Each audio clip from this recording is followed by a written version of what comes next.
Hello everyone, I am Alok and you are watching Smart Maths. এবং এই ভিডিওতে দেখে নিই আমাদের পশ্চিমবঙ্গ পুলিশের প্রিভিয়াস ইয়ার ম্যাথস এর কোশ্চেনের সমাধানের মধ্যে থেকে আমাদের নেক্সট সেট নাম্বার 4।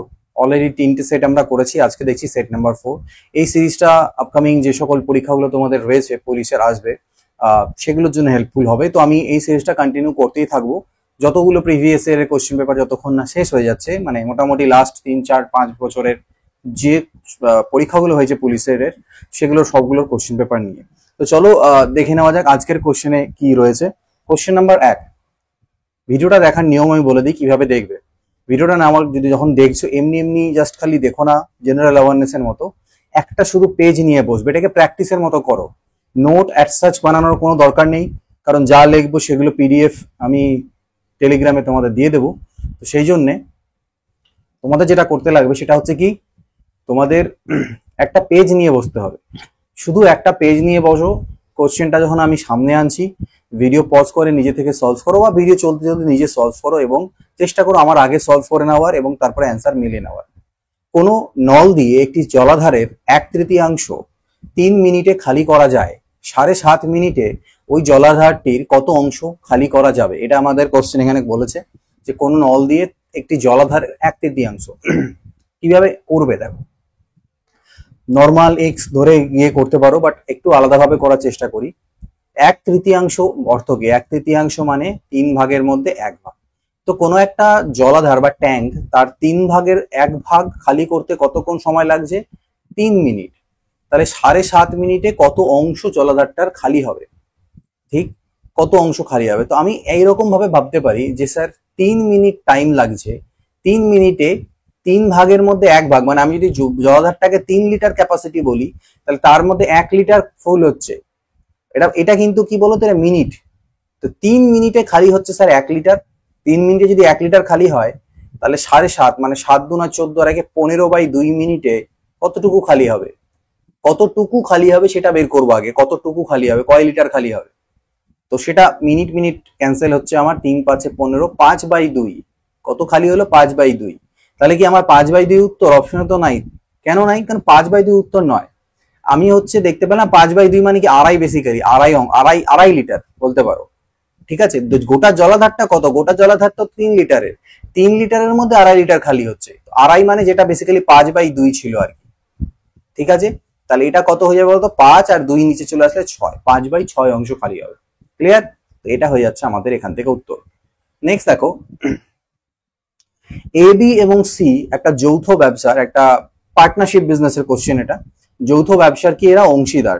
ওকে, এবার আমাকে কোশ্চেন বললো যে এ মূলধনের 1/3 দেয়, বি দেন এ এবং সি এর দেওয়া মূলধনের সমান মূলধন। যদি বছরের শেষে লাভের পরিমাণ 900 টাকা হয় তবে সি কত টাকা পাবে? তো এ আছে, বি আছে আর সি আছে। টোটাল যে মূলধন তার 1/3 এ দেয়, মানে 3 ভাগের মধ্যে 1 ভাগ এ দিল। তাহলে 1 ভাগ যদি এ দিল তো বাঁচলো কত? আর 2 ভাগ। তার মানে বি আর সি মিলে কত দিয়েছে? 2 দিয়েছে। টোটাল 3 এর মধ্যে 1 এ দিল, বি সি মিলে 2 দিল। এবার এখানে আবার কোশ্চেন আবার একটা জিনিস বলে দেওয়া আছে যে বি আবার এ এবং সি এর দেওয়া মূলধনের সমান মূলধন দেয়। বি কার? এর এবং সি এর দেওয়া মূলধনের সমান মূলধন দেয়। এটা কিভাবে করে বের করবে? দেখো, তার মানে আমি একটা জিনিস বুঝতে পারি, যদি আমি এটাকে 2 এর মধ্যে থেকে যদি আমি 0.5 নিই সি কে, যে সি 0.5 দিয়েছে, কত দিচ্ছে? 0.5 বা হাফও বলতে পারো। তাহলে বি কে যদি আমি 1.5 নিয়ে নিই, দেখো তো মিললো কিনা শর্তটা আমার। প্রথমে বললো এ টোটাল 3 ছিল, 3 এর মধ্যে 1 এ দিল, বাকি 2 বি আর সি মিলে দিচ্ছে। সেকেন্ড শর্ত বললো কি? সেকেন্ড শর্ত বললো যে এ আর সি মিলে যতটা দেবে বি একাই ততটা দেবে। সেটা তখনই পসিবল যদি আমার এই 1 নিই, এটাকে হাফ নিই আর একে 1.5 নিই, সব মিলে 3, এটা 2, সব স্যাটিসফাই হয়ে যাচ্ছে। তো এইটা হয়ে গেল এ আর বি আর সি এর দেওয়া মূলধনের রেশিও। তো সেটাকে কিভাবে ক্যালকুলেট করবে বেসিক্যালি এখানটায়? দেখো এটা কত আছে? এটা 1, এটা 1.5 মানে কি 1.5 মানে 3/2, আর এটা হচ্ছে হাফ। তো 2 দিয়ে সবগুলোকে গুণ করো, তো 2:3:1, 2:3:1 রেশিও হচ্ছে ওদের ক্যাপিটাল যে হিসাবে ইনভেস্ট করেছে, এবং এই হিসাবে ওরা প্রফিটটা পাবে। তো টোটাল হচ্ছে 3, 2, 5 আর 1 6 ইউনিট হচ্ছে এদের আনুপাতিক সমষ্টি বা সাম অফ রেশিওস। ওকে, তো এই 6 মানেই হচ্ছে 900 টাকা। টোটাল 900 টাকা ডিস্ট্রিবিউট করবো। 6 এর ভ্যালু যদি 900 হয় তাহলে 1 এর ভ্যালু কত? 15, 150, 15 6 90, তাহলে সি তার মধ্যে থেকে পাবে কত, সি 1 ইউনিটই পাচ্ছিল, অর্থাৎ সি 150 টাকা পাবে, এটাই হয়ে যাবে আমাদের উত্তর। দুটি সংখ্যার অনুপাত 5:8 এবং তাদের অন্তর বা ডিফারেন্স 69 হলে বড় সংখ্যাটা কত? ঠিক আছে, তো তুমি বড় সংখ্যা চেক করে দেখতেই পারো যে দুটি সংখ্যার অনুপাত যেহেতু আছে, প্রথম কথা দেখো দুটি সংখ্যার অনুপাত এত এবং তাদের অন্তর, আমি অনেক রকম ভাবে দেখাচ্ছি, আমরা আগে নর্মাল মেথডটা দিয়ে দেখি, মেথড 1 মানে নর্মাল ভাবে জিনিসটাকে বুঝি। ওকে, তো মেথড 1 কি, সংখ্যা দুটোর অনুপাত 5:8 দেওয়া আছে এবং তাদের অন্তর দেওয়া আছে, এটা দেখো অন্তর মানে কি ডিফারেন্স, তো 8 এর থেকে 5 বাদ দাও কত ইউনিট, 3 ইউনিট, সো এই 3 ইউনিটের ভ্যালু 69, তো বড় সংখ্যাটা কত, বড় সংখ্যাটা হচ্ছে এর মধ্যে 8, এটা তো 3 দুনা 6, 3 3 9, 8 3 24, 4 হাতে থাকলো 2, 8 2 16, 2 18, 184, সো দিস ইজ মেথড 1। আর কি রকম ভাবে করতে পারো তোমরা, তোমরা চাইলে অপশন দিয়েও টেস্ট করে দেখতে পারো, কেন দেখো এখানে আমাদের বড় সংখ্যাটা চেয়েছে, প্রথম কথা মাথায় রাখো বড় সংখ্যা চেয়েছে, আর এখানে দুটোর মধ্যে বড়টা হচ্ছে 8, তার মানে যেটা উত্তর সেটা 8 দিয়ে ডিভিজিবল হবে, 8 দিয়ে ভাগ যাবে, 8 দিয়ে এটাকে ভাগ যায়, 8 দিয়ে ভাগ যায় না, এটাকে 8 1 8, 8 4 8 6 48 যাচ্ছে, 8 2 16 যাচ্ছে, 8 1 8, 8 4 এই তিনটেকে যাচ্ছে, তাহলে একটা উত্তর তো আমি বাদ করতে পারলাম ওখান থেকে। এবার গল্প বলছে যে ডিফারেন্স কত ছিল, এদের ডিফারেন্স 69, তার মানে ছোট সংখ্যাটা কি হবে, এখান থেকে 69 বাদ, এখান থেকে 69 বাদ, এখান থেকে 69 বাদ দিয়ে যে অ্যান্সার গুলো আসবে সেটাকে আমাকে দেখতে হবে 5 দিয়ে ভাগ যাচ্ছে কিনা। ঠিক আছে, তো যেমন দেখো 9 এর পরে 9, 18 হাতে থাকলো 1, ওকে, 9 পর 9 18 1 6 7 আর 5 12, 59, এটা কি হয়ে গেল, 9 এর পরে 5 14, 6 7 7 আর 11, 11 আর 7 18, 115 হলো, 9 এর পরে 3 হয়ে গেল 12, আর 6 এর 1 7, 7 এর পরে 4 11, তো 5 দিয়ে দেখো একমাত্র এটাকেই ভাগ যায়, এই দুটোকে কি 5 দিয়ে ভাগ যাচ্ছে, যাচ্ছে না, তাহলে আমাদের এটা উত্তর। কিন্তু দেখো ইজিয়েস্ট ওয়ে হচ্ছে আমার এটা, তো আমরা 2-3 রকম অ্যাপ্রোচ শিখতে পারি, বাট যেটা বেসিক একদম সেটাতে বারবার প্র্যাকটিস করো এবং পরীক্ষাতে সেটাতে তোমরা তাড়াতাড়ি করতে পারবে। পিতার বর্তমান বয়স পুত্রের বয়সের 6 গুণ, 6 বছর পরে পিতার বয়স যদি পুত্রের বয়সের 3 গুণ হয় তবে পিতার বর্তমান বয়স কত? তো ফাদার অ্যান্ড সান পিতার বর্তমান বয়স হচ্ছে কি 6 গুণ, কত 6 গুণ, সানের ডিফারেন্স কত 5, এই ডিফারেন্সটা কোনোদিনই চেঞ্জ হবে না, সবসময় সেম থাকবে বয়সের ডিফারেন্স। এবার বলছে 6 বছর পরে পিতার বয়স পুত্রের বয়সের 3 গুণ হবে, মানে সরি এটা 3 গুণ হবে, 3:1 হবে, এখন 6:1 ছিল তখন 3:1, তো আমি কি বললাম ডিফারেন্স চেঞ্জ হবে না, কিন্তু এখানে 5 আর এখানে ডিফারেন্স 2 হয়ে যাচ্ছে, এটাকে ইকুয়াল বানাবো কিভাবে, ডিফারেন্স ইকুয়াল করতে গেলে এই এখানে 5 আর 2 এর লসাগু নেব 10, দুটোকেই 10 বানাবো, তো এটাকে 2 দিয়ে গুণ করে দিই, 2 6 12, 2 1 2, আর এটাকে 5 দিয়ে গুণ করে দিই, 5 3 15, 5 1 5, এই ডিফারেন্স গুলো দেখো সেম হবে, আর এই ডিফারেন্স গুলো সেম হয়ে যাবে 2 3 আর 3, এই যে ডিফারেন্স গুলো বা বিয়োগ ফলগুলো সেটা হচ্ছে বয়স কত বছরের গ্যাপিং বলছে। তো পেলাম আমি এটা কত 3, এবার আমাকে কি বললো যে এটা কি দেখো 6 বছর পরের ঘটনা, তাহলে এই যে গ্যাপটা সেটা 6 বছরের, তাহলে 3 ইউনিট মানে 6 বছর, 1 ইউনিট মানে 2 বছর, তো আমাকে পিতার বর্তমান বয়স বলেছে, তো পিতার বর্তমান বয়স কত 12, এগুলোর কাজ শেষ, এখন এই রেশিও নিয়ে কাজ হবে, পিতার বর্তমান বয়স 12 ইউনিট, অর্থাৎ 12 দুনা 24 বছর। তো এইভাবে রেশিও দিয়েই আমরা কিন্তু এই কোশ্চেন গুলোকে সলভ করব। স্টপেজে না থামলে একটি বাস 1 ঘন্টায় 54 কিমি পথ অতিক্রম করে, আর যদি স্টপেজে দাঁড়িয়ে দাঁড়িয়ে যায় তাহলে বাসটি 1 ঘন্টায় 36 কিমি পথ অতিক্রম করে। প্রতি ঘন্টায় বাসটি কত মিনিট স্টপেজের জন্য দাঁড়ায়? কি বললো, স্টপেজে না থামলে একটা বাস 1 ঘন্টায় 54 কিমি যায়, আর যদি স্টপেজে দাঁড়িয়ে দাঁড়িয়ে যায় তাহলে 1 ঘন্টায় 36 কিমি পথ অতিক্রম করে। কিভাবে এই ধরনের কোশ্চেনকে তোমরা ক্যালকুলেট করবে? ঠিক আছে, তো সাপোজ করো আমি যদি টোটাল ডিস্টেন্সটা নিই, এই যে দুটো জায়গার মাঝখানে, এক সেকেন্ড আমি এক কাজ করি, একটা এই ধরনের ক্ষেত্রে আমি না টোটাল ডিস্টেন্সটাকে ধরবো, কি ধরবো, 54 আর 36-এর রেশিও নিব, মানে সরি এলসিএম নেব, 54 আর 36-এর লসাগু নেব, তাহলে 18 3 54, 18 2 36, তাহলে 18 3 54 2 108, আমি মনে করে নিচ্ছি বাসটা 108 কিলোমিটার দূরত্ব টোটালিতে যাচ্ছে, এই টোটাল 108 কিলোমিটার দূরত্ব যেতে যদিও স্টপেজ কেস স্টপেজ না দিয়ে যায় তাহলে কত টাইম লাগবে বলো দেখি 108 কিলোমিটার যেতে। ওকে, বা মানে মোদ্দা কথা কি দেখো, প্রথম ক্ষেত্রে ওর স্পিডের কথা যদি বলি সেটা হচ্ছে 54 কিমি পার আওয়ার, আর দ্বিতীয় ক্ষেত্রে যদি স্পিড বলি সেটা হচ্ছে 36 কিমি পার আওয়ার। এটাই তো। তো যখন 54 কিমি পার আওয়ার স্পিডে ও যাচ্ছে তখন এই 108 কিলোমিটার যেতে ওর যে টাইম, সেটাকে আমি টাইম 1 বলি, সেই টাইম 1টা কত হবে? 54 দুনা 108, 2 ঘন্টা।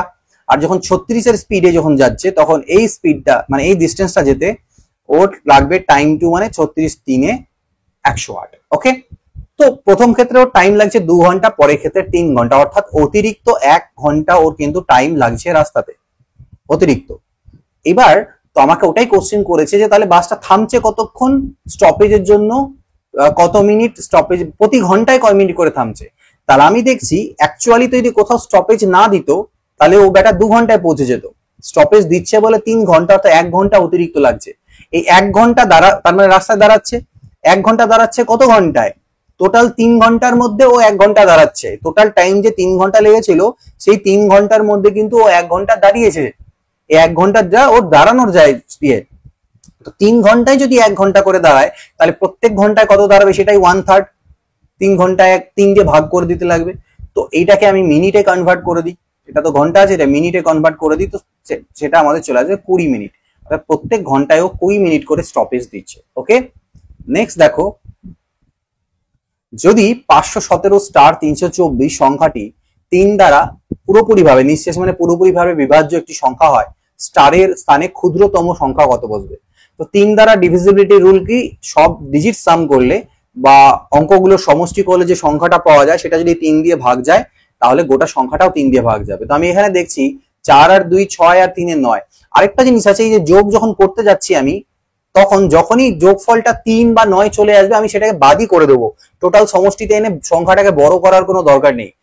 যখনই তোমার 3 বা 9 চলে আসে তুমি বাদ করে দিতে পারো। যেমন 4 2 6 3 9 হয়ে গেল, এটাকে আমি কাউন্ট থেকে উড়িয়ে দেবো, আমি তো আবার নতুন করে কাউন্টিং স্টার্ট করবো। লাইক 7 আর 8, 8 আর 5 13, ওইটাকে বাদই দাও, এটাকে ভুলেই যাও তুমি। 13 মনে রাখো আর তার সাথে স্টার মনে রাখো, যে 13 এবং স্টার এমন একটা ডিজিট যে দুটোকে যোগ করলে এমন একটা সংখ্যা আসা চাই যাকে যেন 3 দিয়ে ভাগ মিলে যায়। সেটা কি হবে? 3 4 12, 3 5 15, অর্থাৎ মিনিমাম 2 এটাকে হতে হবে। স্টারের মান যদি আমার 2 হয় তাহলে হবে। তুমি বলে স্যার আমি যদি গোটাগুলা নিই তাহলে কি হবে? ও যদি না হয় চেক করে দেখি তো। হবে ভাই, কারণ এই তিনটে সমষ্টি তো 9 না। তো 13 কত হলো? 13 7 20 2 22, 22 আর 2 24, একই ব্যাপার। 24 কে 3 দিয়ে ভাগ যায়, তো ওটাকে এলিমিনেট করে দেবো। অনেক সময় বড় সংখ্যা থাকে, তো গুনতে গুনতে অত একটা বিশাল বড়কে ভাগ দেবো কেন? যেই 3 বা 3 9 3 বা 3 এর মাল্টিপলে আসছে বাদ করে দাও, বাকি আবার নতুন করে কাউন্টিং স্টার্ট করো। একটা শিবিরে 120 জন পুরুষ বা 200 জন বাচ্চার খাবার আছে, মানে এমন পরিমাণ খাবার আছে যেটা দিয়ে হয় 120 জন পুরুষ খেতে পারবে, হয় 100 জন পুরুষ সে খেলে পরে যতদিন চলবে, 200 জন বাচ্চা বা চাইল্ড যদি খায় ঠিক ততদিনই চলবে।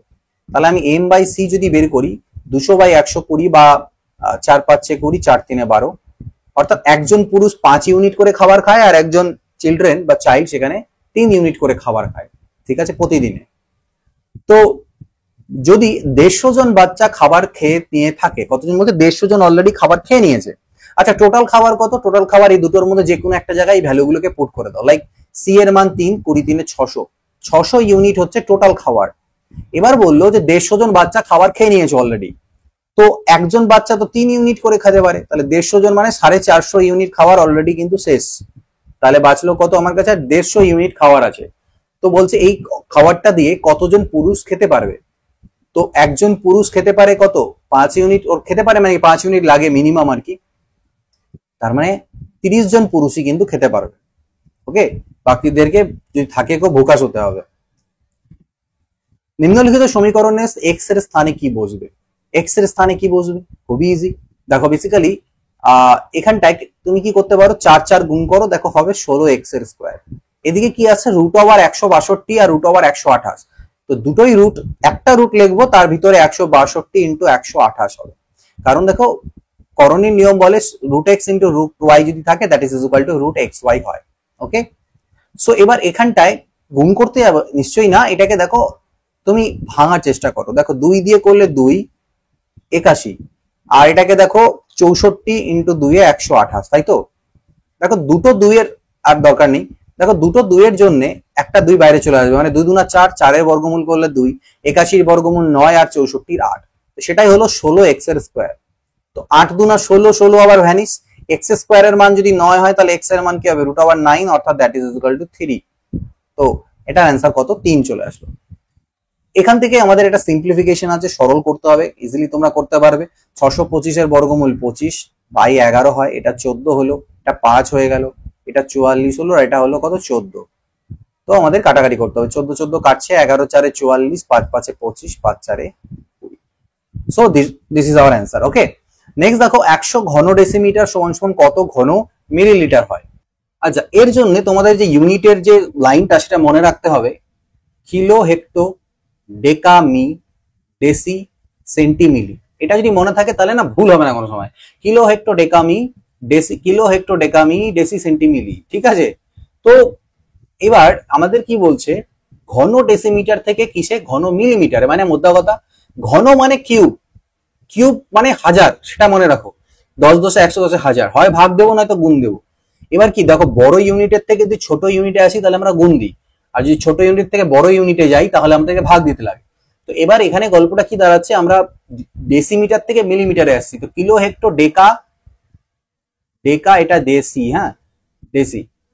তো কিলো হেক্টো ডেকামি ডেসি সেন্টিমিলি। তো আমরা কিসের থেকে, ডেসিমিটার থেকে মিলিমিটারে যাচ্ছি, ডেসিমিটারের থেকে মিলি, অর্থাৎ তাহলে কি গুণ করতে হবে হাজার দিয়ে, এটা মাথায় রাখো, হাজার দিয়ে আমাকে গুণ করতে হবে। তো এখানটায় প্রথম কথা হচ্ছে আমরা ডেসিমিটার থেকে যদি মিলিমিটারে যাই, হাজার দিয়ে গুণটা পরে, হাজার দিয়ে গুণ না, মানে কিউব করতে হবে, এটা মাথায় রাখো। প্রথম হচ্ছে যদি শুধু আমি মনে করে নাও ডেসিমিটার থেকে আমি মিলিমিটারে যেতাম, শুধু যদি আমি ডেসিমিটার থেকে মিলিমিটারে যাই তাহলে কি করতে হবে, 1 ঘর 2 ঘর ডেসি সেন্টিমিলি, অর্থাৎ ইন্টু 10 ইন্টু 10, 10 10 100 দিয়ে তো নর্মালিতে আমাকে গুণ করতেই হচ্ছে এটা। কিন্তু যেহেতু ঘন আছে, তো এটা যেহেতু কিউব আছে মানে ঘন আছে, তো ওই জন্য 100 কিউব দিয়ে কিন্তু গুণ করতে হবে। ওকে, তো গল্পটা কি দাঁড়ালো তাহলে, এখানে কটা, এটার কিউব মানে 1 2 3 4 5 6টা জিরো, এটা দিয়ে গুণ দিতে হবে। আবার কোশ্চেনে সেটা আবার 100 ডেসিমি আছে, তার মানে আলটিমেটলি আবার আরেকটা 100 দিয়ে, তাহলে উত্তর যেটা আসবে 1 2 3 4 5 6 7 8।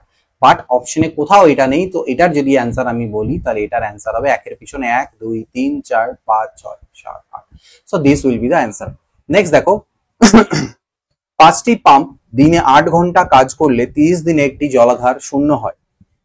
4টি পাম্প দিনে 6 ঘন্টা কাজ করলে কত দিনে ওই জলাধারটি জলশূন্য করতে পারবে। ওকে, তো কি বললো, 5টি পাম্প দিনে 8 ঘন্টা, আচ্ছা 5টা পাম্প দিনে 8 ঘন্টা করে কাজ করে 30 দিনে যে কাজটা করতে পারে, 4টা পাম্প 6 ঘন্টা করে কাজ করলে কত দিনে করবে। M1 D1 H1 by W1। W এখানে নিব না কারণ কাজের পরিমাণ দু ক্ষেত্রে সেম। তো এইটাই হচ্ছে গল্প।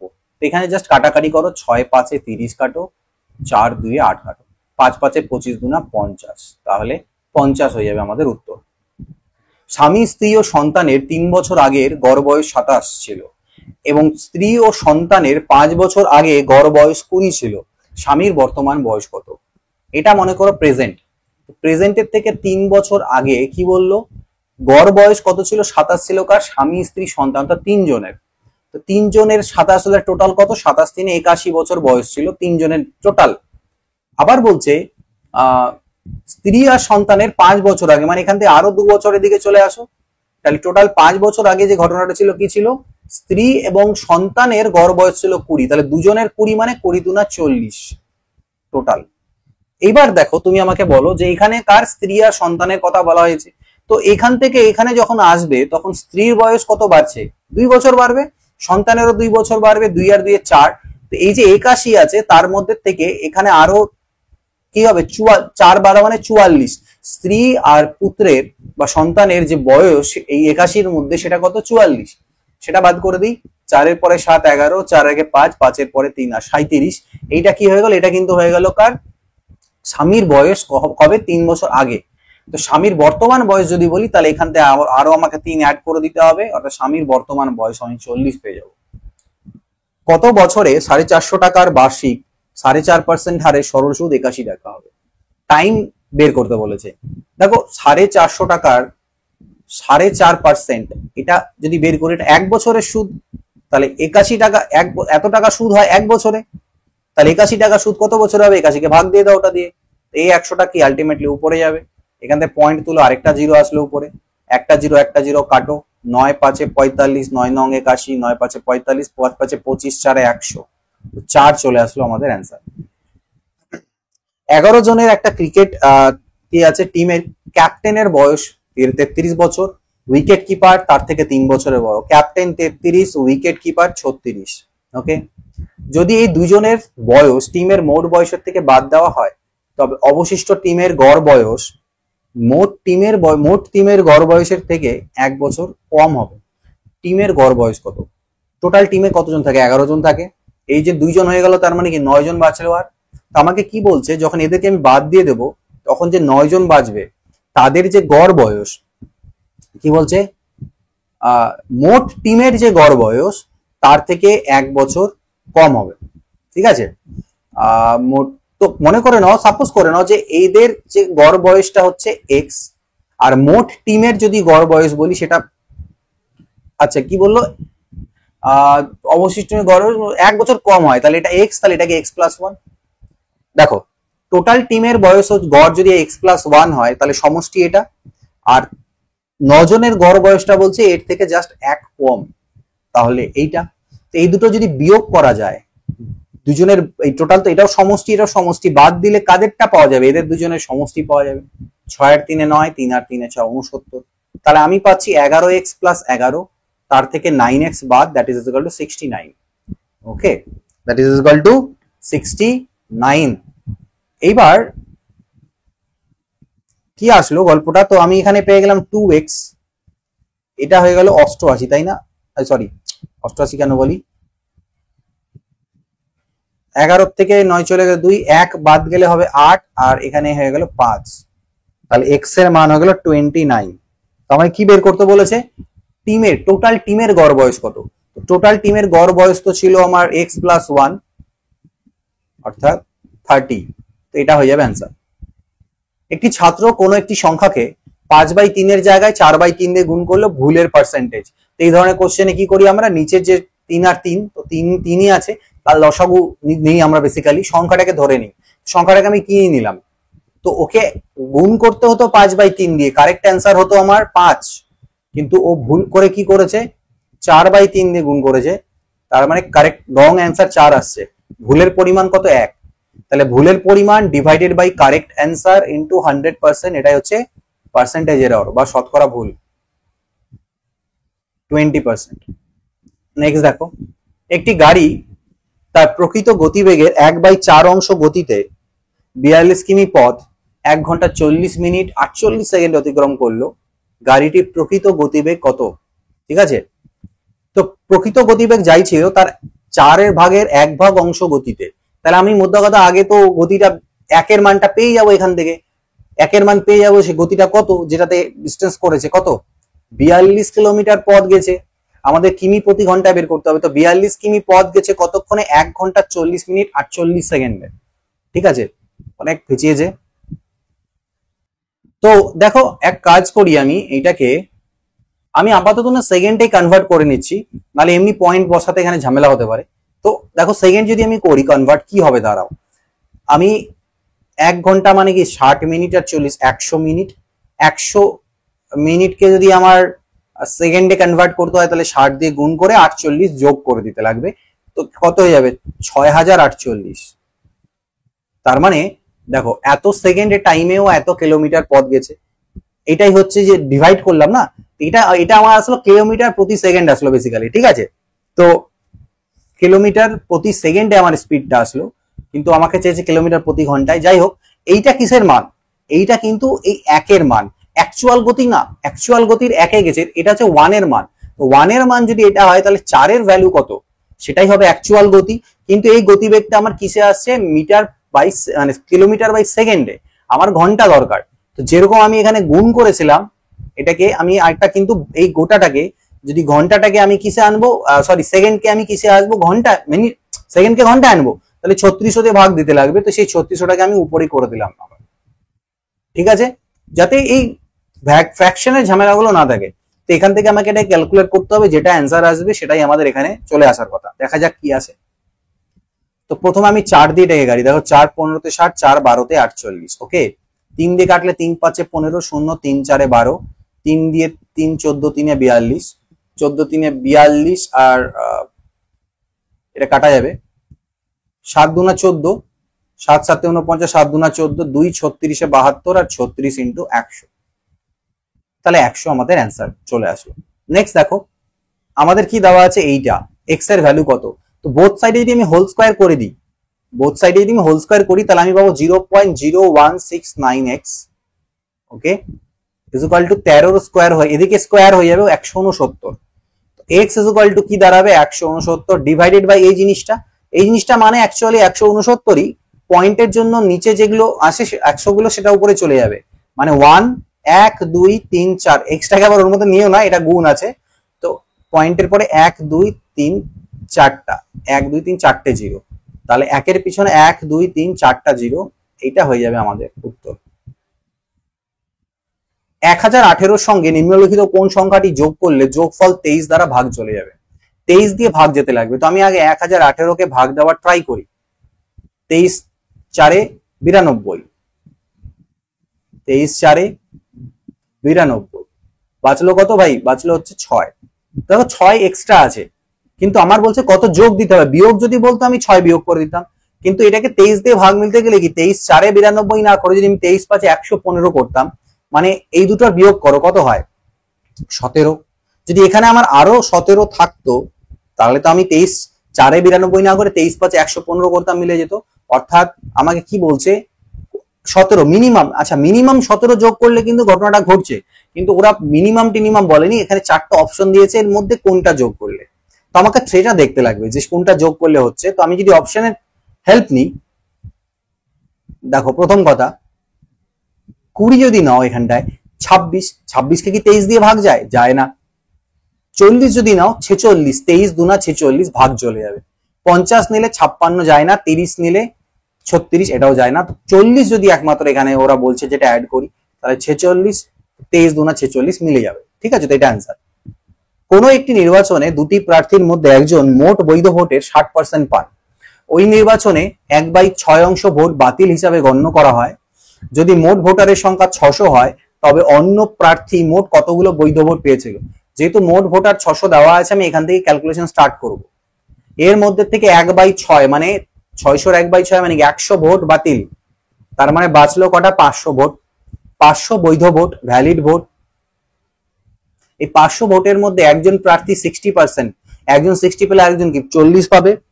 তো বলছে অন্য প্রার্থী কতগুলো পেয়েছিল, তো আমার এটা দরকার কি আমি ডাইরেক্ট এর 40%ই বের করি, 200টা, সেটাই অন্য প্রার্থী পেয়েছিল। দুটি সংখ্যার অন্তর 1365, ওকে। বড় সংখ্যাটিকে ছোট সংখ্যাটি দ্বারা ভাগ করলে ভাগফল 55 এবং ভাগশেষ 15 থাকলে ছোট সংখ্যাটা কত। তো কি কোশ্চেন কি বলেছে, দুটি সংখ্যার অন্তর, অর্থাৎ আমাকে দেওয়া আছে x মাইনাস y এর ভ্যালু 1365, এর মধ্যে x হচ্ছে বড়, কারণ আমি ওটা বিয়োগ করে লিখেছি যেহেতু। তো বড় সংখ্যাটাকে ছোট সংখ্যা দিয়ে ভাগ দিলে, মানে x কে যদি আমি y দিয়ে ভাগ দিই, তাহলে ভাজ্য ইজ ইকুয়াল টু ভাজক ইন্টু ভাগফল প্লাস 15 ভাগশেষ থাকবে। তাহলে ছোট সংখ্যাটা কত, মানে y এর মান দরকার। তা আমি এক কাজ করি, এই প্রথমটাতে x এর জায়গায় যে এই ভ্যালুটা পুট করে দিই, 55y plus 15 minus y is equal to 1365।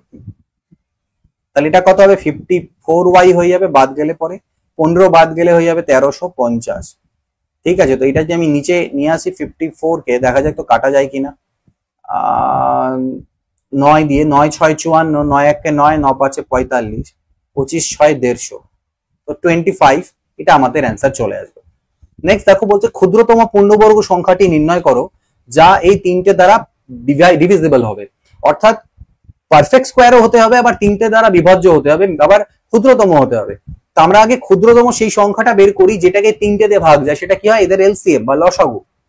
21 36 66, 3 7 3 12, 3 দুনা 3 দুনা 6, ঠিক আছে। তাহলে 2 দিয়ে দেওয়া যাক, 2 6 12, 2 11 22, তাহলে এটাই দাঁড়াচ্ছে যে 3 ইন্টু 2 এ 6, 6 7 42 ইন্টু 6 ইন্টু 11, 6 দুনা 12 দিয়ে থাকলে 6 24 থেকে 25 ইন্টু 11, তাহলে 11 দুনা 22 এর 2 হাতে থাকলে 2, 11 দিয়ে 22 এর 2 হাতে থাকলে 2, 11 5 55 2 57 থাকলে 5, একদম 22 আর 5 হলো 27। এইটা হচ্ছে ক্ষুদ্রতম সংখ্যা যাকে তিনটে দিয়ে ভাগ দিয়ে মিলে।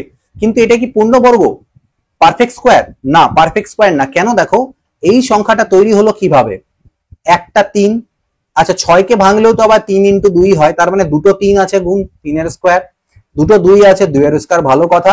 কিন্তু 7 আর ইন্টু 11 এদের স্কোয়ার নেই।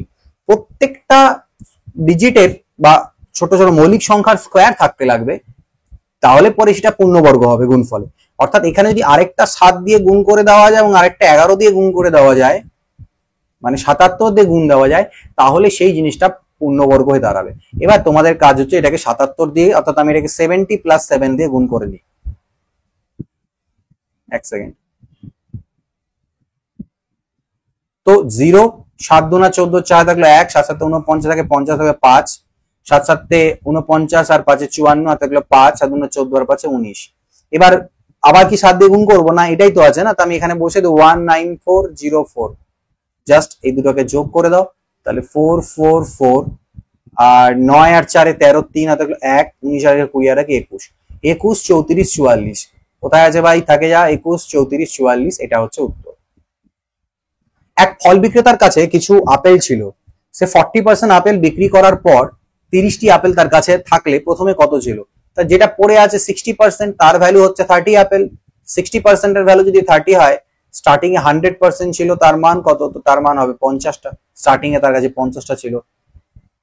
একই আমানতের উপর একই সরল সুদের হারে, মানে প্রিন্সিপাল বলছে, যেটা আমানত মানে প্রিন্সিপাল, উপর একই সরল সুদের হারে প্রাপ্ত 6 এবং 9 বছরের সুদের অনুপাত। প্রিন্সিপালও সেম, ঠিক আছে, সুদের হারও সেম, শুধু টাইমটা আলাদা। তো সরল সুদ যখন হচ্ছে তখন কি দেখো, টাইমটা কিন্তু ডিপেন্ড করছে টাইমের উপরে আর কি।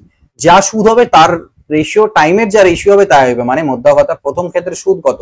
P into R into T by 100। Second ক্ষেত্রে সুদ কত? পি ইন্টু আর ইন্টু টি2 বাই 100। তো আমাকে কি বের করতে বলেছে? সুদের পরিমাণের অনুপাত কত দুই ক্ষেত্রে।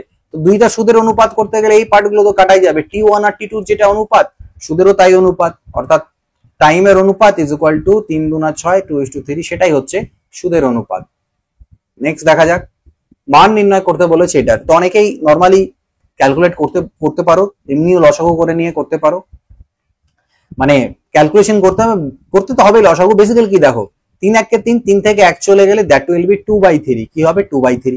পরেরটা হবে দেখো 3/4, তারপর এগুলো 4/5। এইভাবে করে চলতে চলতে 99 থেকে 1 চলে গেলে 98/99 হবে, আর লাস্টেরটা হবে 99/100। ভালো করে যদি লক্ষ্য করো, দেখো 3 3 কাটছে, 4 4, এইভাবে করে না কাটা যাচ্ছে। শুধু প্রথমের উপরেরটা লাস্টের নিচেরটা পড়ে থাকছে, অর্থাৎ 1/50, সেটা হবে আমাদের উত্তর। এক্স ও ওয়াই এর বর্তমান বয়সের অনুপাত 3:4। 5 বছর পূর্বে তাদের বয়সের অনুপাত ছিল 5:7। ওয়াই এর বর্তমান বয়স কত? তো এক্স আর ওয়াই এর কি বর্তমান বয়সের অনুপাত কত? 3:4। 5 বছর আগে, আচ্ছা বর্তমানে 3:4, এক সেকেন্ড দাঁড়াও, বর্তমানে 3:4, 5 বছর আগে সেটা ছিল 5:7। তো এটার ডিফারেন্স কত? 2, বাট এটার ডিফারেন্স 1, ডিফারেন্স আলাদা হওয়া যাবে না। তো আমি এটাকে অ্যাজ ইট ইজ রাখলাম, এটাকে 2 দিয়ে গুণ করলাম। ওকে, তাহলে দেখো এইটা কত গ্যাপ হলো? 1 এর গ্যাপ হলো, ওগুলো ইকুয়াল হয়ে গেছে। 1 মানেই হচ্ছে, বলছিল না 5 বছর আগে, তাই 1 এর গ্যাপটাই মানে হচ্ছে 5 বছর। 1 ইউনিটের ভ্যালু যদি 5 বছর হয়, ওয়াই এর বর্তমান বয়স এটা কত? এটা বর্তমান কোনটা? এটা আগেকার 8, 8 এর মান কত হবে? 8 5 40। তো সেটা হচ্ছে অ্যান্সার। তো এখানে আরো 25টা কোশ্চেন তোমাদের জন্য ছিল, টোটাল 4টে সেট হলো। এইভাবে করে আমি যতগুলো পারি, পরীক্ষা তো দেরি আছে, চট করে হবে না, অনেকগুলো সেট আমাদের হবে। এটা পুলিশের প্রিভিয়াস ইয়ারের বলতে পারো কালেকশন থেকে যাবে চ্যানেলে, তোমরা বারবার চাইলে রিভাইজ রিপিট করতেও পারো। এই যা বোঝালাম, এর মধ্যে যা যা লিখলাম, সেটার পিডিএফটা তোমরা কিন্তু টেলিগ্রাম চ্যানেলে পেয়ে যাবে, স্মার্ট ম্যাথস। এবং যেটা আমাদের অভ্যাস সিরিজ চলছে, তার পরবর্তী পার্ট হবে সিম্পল ইন্টারেস্ট। আমি রেকর্ডিং স্টার্ট করে দিয়েছি, 2-3 দিন টাইম লাগবে ফার্স্ট পার্ট আসতে, ঠিক আছে? তো পাবে, বন্ধ হবে না। আমি আপাতত এই দুটো সিরিজই চালাবো, একটা তোমাদের এই সকল পুলিশের পরীক্ষা প্রিভিয়াস ইয়ারের জন্য ম্যাথসের কিছু আসছে, এবং যেটা আমাদের অভ্যাস সিরিজ চলছে সেটা অল এক্সামস এর জন্য প্র্যাকটিসের বিভিন্ন প্রচুর কোশ্চেন, সেটা এই দুটো চলতে থাকবে।